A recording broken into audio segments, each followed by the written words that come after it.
Bem-vindos ao canal Fé em Audiobook, eu sou Dani Mendes e hoje vamos juntos à leitura de A Vontade de Deus e a Vontade do Homem, por Horatius Bonar.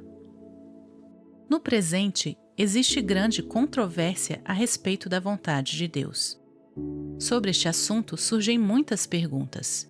A principal delas refere-se à conexão entre a vontade de Deus e a vontade do homem. Qual a relação entre elas? Qual a ordem que uma ocupa em relação à outra? Qual delas está em primeiro lugar? Não existe qualquer debate sobre a existência dessas duas vontades. Deus possui uma vontade e, igualmente, o homem. Elas se encontram em constante exercício. Deus quer e o homem quer. Nada ocorre no universo sem a vontade de Deus.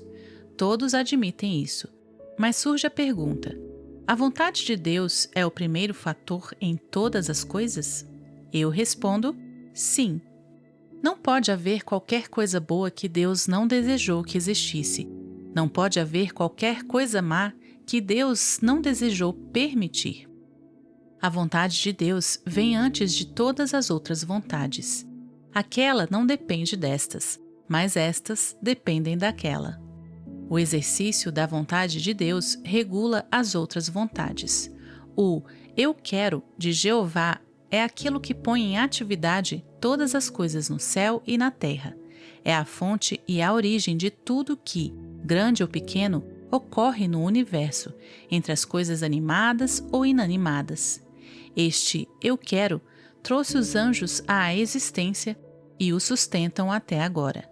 Este eu quero originou a salvação para um mundo perdido, providenciou um Redentor e realizou a redenção. Este eu quero começa, desenvolve e conclui a salvação de cada alma redimida. Abre os olhos dos cegos e os ouvidos dos surdos. Desperta aquele que dorme e ressuscita os mortos. Não estou dizendo que Deus simplesmente declarou a sua vontade a respeito dessas coisas. Estou afirmando que cada conversão e cada atitude que a constitui originou-se neste supremo eu quero. Quando Jesus curou o leproso, ele disse: quero, fica limpo. Assim também, quando uma alma é convertida, ocorre a mesma distinta e especial manifestação da vontade divina. Quero, seja convertido. Tudo que pode ser chamado bom no homem ou no universo tem sua origem no eu quero de Jeová. Não estou negando o fato de que na conversão o homem também exerce a sua vontade. Em tudo que o homem sente, pensa e faz, ele necessariamente exercita seu querer. Tudo isso é verdade. O contrário é absurdo e irreal. No entanto, enquanto o admitimos, surge outra pergunta de grande interesse e implicação. Os movimentos da vontade humana em direção ao bem são efeitos da operação da vontade divina? O homem deseja a salvação porque ele mesmo se tornou propenso a isto ou porque Deus o dispôs? O homem se torna completamente desejoso pela salvação por uma atitude de sua própria vontade ou por causa do acaso ou por persuasão moral ou porque agiu motivado por causas e influências exteriores à sua pessoa? Respondo sem hesitação. O homem se torna desejoso porque uma vontade distinta e superior, ou seja, a vontade de Deus, entrou em contato com a vontade dele, alterando sua natureza e sua propensão. Esta nova propensão resulta de uma mudança produzida sobre a vontade do homem por aquele que, entre todos os seres, tem o direito irrestrito de afirmar, em referência a todos os acontecimentos e mudanças, eu quero. A vontade do homem seguiu os movimentos da vontade divina. Deus o tornou desejoso. A vontade de Deus é a primeira a agir, não a segunda. Mesmo uma vontade santificada e aperfeiçoada depende da vontade de Deus para receber orientação. E depois de regenerada, a vontade do homem ainda é uma seguidora e não um guia. E no que se refere à vontade de uma pessoa não regenerada, muito mais necessário é que sua propensão tenha de ser primeiramente mudada. Como isto pode acontecer se Deus não interpuser sua mão e seu poder? Isso não significa tornar Deus o autor do pecado? Não. O fato de que a vontade de Deus originou tudo que é bom no homem não implica em que essa mesma vontade dá origem ao que é mal. A existência de um mundo santo e feliz prova que Deus o criou com suas próprias mãos. A existência de um mundo impuro e infeliz comprova que Deus permitiu que esse mundo caísse nesse estado, porém, não comprova mais nada. As Escrituras nos dizem que Jesus foi entregue pelo determinado desígnio e presciência de Deus. Atos 2:23. A vontade de Deus estava ali. Ele permitiu que as obras das trevas se realizassem. Porém, mais do que isso, a morte de Jesus foi o resultado do determinado desígnio de Deus. Isso demonstra que Deus foi o autor do pecado de Judas ou de Herodes? Se não fosse a eterna vontade de Deus, Jesus não teria sido entregue, mas isto prova que Deus compeliu Judas a trair, Herodes a desprezar e Pilatos a condenar o Senhor da Glória? Ainda, outra passagem bíblica afirma: porque verdadeiramente se ajuntaram nesta cidade contra o teu santo servo Jesus, ao qual ungiste Herodes e Pôncio Pilatos, com gentios e gente de Israel, para fazerem tudo o que a tua mão e o teu propósito predeterminaram. Atos 4, 27 a 28. É possível perverter esta passagem a ponto de provar que ela não possui qualquer referência à predestinação? Ela significa que Deus foi o autor dos atos aos quais ela se refere? Deus é o autor do pecado porque este relato afirma que judeus e gentios se ajuntaram para fazerem tudo o que a mão e o propósito divinos predeterminaram? Permitamos que os nossos oponentes expliquem esta passagem e digam-nos como ela pode se harmonizar com a teoria deles. Talvez alguém argumente que Deus age através dos meios na transformação da vontade do homem. Pode ser dito: não há necessidade de que ocorra uma especial e direta intervenção da vontade e do poder de Deus. Ele estabeleceu os meios, deu-nos sua palavra, proclamou seu evangelho. Através desses meios, ele realiza a mudança. A vontade de Deus não entra em direto contato com a nossa vontade. Ele permite que esses instrumentos realizem a mudança. Bem, vejamos quanta verdade existe nesta afirmação. Creio que ninguém dirá que o Evangelho é capaz de produzir a alteração na vontade do homem enquanto este rejeita o Evangelho. Nenhum remédio, ainda que seja o melhor, pode ser eficaz se não for tomado. A vontade do homem rejeita o Evangelho, opõe-se à verdade de Deus. Então, como a vontade torna-se capaz de recebê-la? Admitindo que, ao recebê-la, ocorre uma mudança, ainda surge uma pergunta: de que maneira a vontade do homem foi transformada a ponto de se tornar disposta a receber a verdade de Deus? A pior característica de uma enfermidade é a determinação de não querer tomar o remédio. E como ela pode ser sobrepujada? Ora, alguém dirá: esta resistência será vencida com argumentos. Há argumentos. O Evangelho em si mesmo não é o grande argumento? No entanto, ele é rejeitado. Que argumentos você espera prevaleçam com um homem que rejeita o Evangelho? Admitimos que existem outros argumentos, mas o homem se coloca em oposição a todos eles. Não existe qualquer argumento utilizado que o homem não odeie. Sua vontade resiste e rejeita qualquer argumento e motivo persuasivos. Como pode ser vencida esta resistência e expulsa esta oposição? De que maneira a propensão da vontade humana pode ser alterada para aceitar aquilo que rejeitava? É evidente que isto ocorre somente quando a vontade humana entra em contato com uma vontade superior. Uma vontade capaz de remover a resistência, uma vontade semelhante àquela que disse: haja luz e houve luz. A própria vontade tem de sofrer uma mudança, antes que possa escolher aquilo que rejeitava. E o que pode mudá-la, senão o dedo de Deus? Se o homem rejeitasse o Evangelho apenas porque não o entende corretamente, eu poderia deduzir que, se o Evangelho lhe fosse plenamente esclarecido, cessaria a resistência. Mas não acredito que esta seja a situação do homem, pois isto nos levaria a concluir que o homem rejeita não a verdade, e sim apenas aquilo que não entende. Se o que ele não entende for esclarecido, ele aceitará a verdade. O homem não regenerado, ao invés de ser inimigo da verdade, seria exatamente o oposto. Haveria tão pouca depravação no coração do homem, tão pouca perversidade em sua vontade e um tão instintivo amor à verdade e repúdio ao erro, que se a verdade lhe fosse esclarecida, ele imediatamente aceitaria. Todas as suas hesitações anteriores resultavam de erros que estavam mesclados à verdade apresentada. Poderíamos imaginar que a causa de tal hesitação era qualquer coisa, exceto a depravação.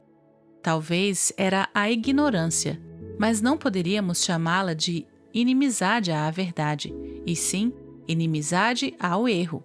Pareceria que a principal característica do coração e da vontade do pecador não é a inimizade à verdade, e sim o ódio ao erro e o amor à verdade.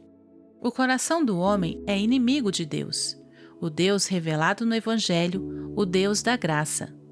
Que verdade pode haver na afirmação de que toda falta de confiança do pecador para com Deus e de que todas as suas trevas espirituais resultam do fato de que o homem não pode ver Deus como Deus da graça? Asseguro que, com frequência, esta é a situação do homem. Sei que, constantemente, um mau entendimento do misericordioso caráter de Deus, demonstrado e vindicado na cruz do Calvário, é a causa de trevas para uma alma ansiosa por Cristo. Também reconheço que uma simples contemplação da abundante riqueza da graça de Deus repeliria tais nuvens de trevas. Mas isto é muito diferente de afirmar que tal contemplação, sem o poder regenerador do Espírito Santo sobre a alma do homem, transformaria a inimizade em amor e confiança. Pois sabemos que a vontade não regenerada opõe-se ao Evangelho, é inimiga de Deus e de sua verdade. Se a verdade for apresentada com muita clareza à vontade do homem e insistida sobre ela, logo despertará e suscitará o seu ódio. A proclamação da verdade, embora seja feita de maneira vigorosa e compreensível, e seja verdade sobre a graça de Deus, apenas deixará exasperado o homem não convertido. Ele odeia o Evangelho. Quanto mais claramente o Evangelho lhe for apresentado, tanto mais ele o odiará. O homem não convertido odeia Deus. Quanto mais Deus se aproxima dele, quanto mais vividamente Deus é apresentado ao homem, tanto mais surge e cresce sua inimizade para com ele. Com certeza, aquilo que estimula a inimizade não pode removê-la por si mesmo. Então, qual a utilidade dos instrumentos mais eficazes? A vontade humana precisa sofrer uma operação direta do Espírito de Deus. Aquele que fez a vontade do homem precisa refazê-la. Fazê-la foi uma obra de Deus. O refazê-la também é uma obra dele. Fazer a vontade humana foi uma obra da onipotência divina. O refazê-la também precisa ser uma obra da onipotência. De nenhuma outra maneira as propensões da vontade humana podem ser mudadas. A vontade de Deus precisa entrar em contato com a vontade do homem, então a mudança se realiza. A vontade de Deus não tem de ser a primeira nessa mudança? A vontade do homem apenas seguirá, ela não pode guiar. Esta é uma afirmativa muito difícil de ser compreendida? Em nossos dias, alguns querem que assim pensemos. Perguntemos em que consiste a sua dificuldade.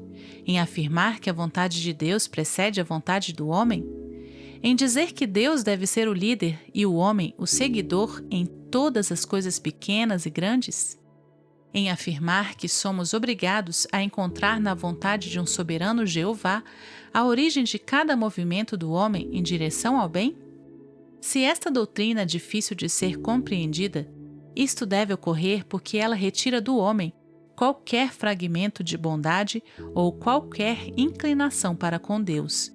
Cremos que esta é a fonte secreta das queixas contra essa doutrina. Ela diminui e esvazia completamente o homem, tornando-o não apenas nada, e sim, pior do que nada, um pecador perdido. Nada além de um pecador que possui um coração repleto de inimizade contra Deus, um coração que se opõe a Ele como Deus da justiça e, mais ainda, como Deus da graça, um coração que possui uma inclinação tão distante da vontade de Deus e tão rebelde contra ela, que não tem a mínima propensão para aquilo que é bom, santo e espiritual. Isto o homem não pode tolerar. Admita que o homem é totalmente indigno e desamparado. Então, onde está a complexidade de entendimento dessa doutrina? É difícil entendermos que um Deus bendito e santo adianta-se à nossa vontade miserável e corrupta para conduzi-la no caminho do bem? É difícil compreendermos que pessoas destituídas de tudo são devedoras a Deus por todas as coisas? Visto que todos os movimentos de nossa vontade dirigem-se para baixo, é difícil entendermos que a poderosa vontade de Deus deve intervir e erguer de maneira onipotente nossa vontade em direção às coisas elevadas e celestiais? Se admitimos que a vontade de Deus regula os grandes movimentos do universo, temos de aceitar o fato de que ela também regula os pequenos movimentos. O mais insignificante movimento de minha vontade é regulado pela vontade de Deus. Nisto eu me regozijo. Se assim não fosse, quão miserável eu seria. Se me esquivo de tão ilimitado controle e orientação, é evidente que desprezo a ideia de estar completamente à disposição de Deus. Em parte, desejo estar à minha própria disposição. Tenho a ambição de regular os menores movimentos de minha vontade, enquanto entrego os maiores ao controle de Deus. Isto resulta em que desejo ser um Deus para mim mesmo. Não gosto do pensamento de entregar a Deus toda a disposição de meu destino. Se Ele faz a sua própria vontade, tenho receio de que não terei oportunidade de fazer a minha própria. Além disso, concluímos que o Deus a cujo amor eu costumava me referir é um Deus a quem eu não posso implicitamente confiar a mim mesmo para a eternidade. Sim, esta é a verdade. A insatisfação do homem em referência à vontade de Deus surge do fato de que o homem suspeita do amor de Deus. No entanto, os homens de nossos dias, que negam a absoluta soberania de Deus, são os mesmos que professam regozijar-se no amor de Deus e falam sobre este amor como se em Deus não houvesse mais nada além de amor. Quanto mais eu compreendo o caráter de Deus, conforme revelado nas Escrituras, tanto mais percebo que Ele tem de ser soberano e tanto mais me regozijarei em meu íntimo com o fato de que Ele é soberano. A soberana vontade determinou a época de meu nascimento, bem como o dia de minha morte. Não foi também essa vontade que certamente determinou o dia de minha conversão? Ou não serão apenas os tolos que afirmarão que Deus determinou o dia de nosso nascimento, bem como de nossa conversão, mas deixou à nossa mercê determinar se nos converteríamos ou não? Se o dia de nossa conversão foi estabelecido, ele não pode ser determinado por nossa própria vontade. Deus determinou onde, quando e como nasceríamos. De modo semelhante, Ele determinou onde, quando e como seríamos nascidos de novo. Se isto é verdade, a vontade dele tem de vir antes da nossa, em referência ao nosso crer. A vontade dele vem antes da nossa para que nos tornemos dispostos a crer. Se não fosse assim, jamais teríamos crido. Se a vontade do homem precede a de Deus em todas as coisas que se referem ao próprio homem, Não posso compreender como qualquer dos planos de Deus pode ser levado a efeito. O homem teria sido deixado a administrar o mundo conforme ele quisesse. Deus não teria de fixar o tempo da conversão do homem, pois isso seria uma interferência na responsabilidade dele. Na realidade, ele não teria de determinar que o homem seria convertido de maneira alguma, visto que isso transformaria seu próprio convite em uma simples zombaria e tornaria a responsabilidade do homem uma pretensão. Por meio de uma simples manifestação de poder, Deus pode trazer de volta ao seu curso uma estrela perdida e permanecer inalterado diante da interferência das leis da natureza. Mas, como afirmam eles, estender Deus a sua mão e resgatar a vontade humana de seu caminho errado para trazê-la de volta ao caminho de santidade é um exercício injustificável de seu poder e uma usurpação da liberdade do homem. Que mundo! Neste mundo, o homem segue todo o seu próprio caminho, e Deus não tem a permissão de interferir, exceto naquilo que o homem chama de legítimo. Que mundo! Neste mundo, tudo se volta à vontade do homem. Todos os acontecimentos no mundo ou na igreja são regulados, moldados e impulsionados somente pela vontade do homem. A vontade de Deus é algo secundário. Seu papel é apenas contemplar os acontecimentos e seguir os passos da vontade humana. Neste mundo, o homem deseja e Deus tem de dizer amém. Em toda esta absoluta oposição à vontade de Deus, vemos a vontade própria dos últimos dias manifestando-se a si mesma. No princípio, o homem quis ser um Deus e continua a lutar por isso nos últimos dias. Ele está decidido a fazer que sua vontade tome a precedência que pertence à vontade de Deus. No último anticristo, esta vontade própria será sumariada e revelada. Ele é o rei que fará de acordo com sua vontade. E na atual controvérsia do livre-arbítrio, entre aspas, vemos demonstrado esse mesmo espírito. O anticristo está nos falando, exortando-nos à independência orgulhosa. A vontade própria é a essência da religião anticristã. É a raiz de amargura que hoje brota em muitas igrejas. Ela não procede do alto, e sim de baixo. É terrena, animal e diabólica. Assim diz o Senhor: terei misericórdia de quem eu tiver misericórdia, e me compadecerei de quem eu me compadecer. Êxodo 33, 19 e Romanos 9, 8 a 24. Eu sou, eu somente, e mais nenhum Deus além de mim.